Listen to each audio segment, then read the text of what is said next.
Can you share a failure that actually made you better? Failure that made me better. Ano ba maganda? Siguro yung ano na lang, yung sa personal life ko na lang. Yung one time kasi yung nung nag-a-apply ako sa college. Kasi ilan lang yung in-applyan ko na college eh.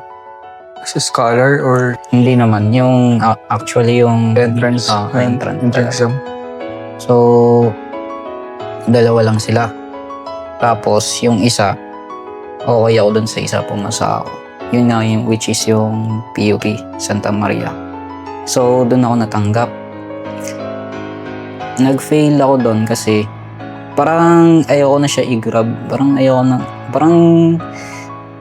Hindi naman siya failure, pero parang para sa akin failure siya as a person.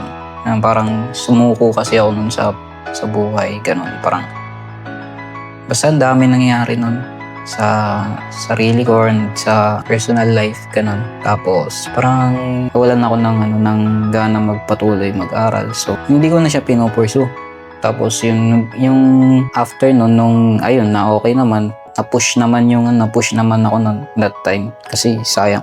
Naisip ko sayang din naman talaga kung mag-i-stop ako or maghanap na lang ng work. Ayun, pinush ko na lang yung sarili ko. Nilakas na yung loob. And then, ayun, looking back dun sa mga panahon na yun, that made me better na maging mature. Hindi ka dapat mahina yung loob. Hindi ka dapat stagnant. Yun. Kumbaga, keep moving forward. Yun kasi yung life motto ko eh. Whatever happens, diba? Keep moving forward kahit anong mangyari. Tama ka dyan. Tama ka naman dun, whatever happens. Is you keep moving forward lang. So, yun lang. Yun yung, para sa akin, yun yung failure na sa akin, that made me better.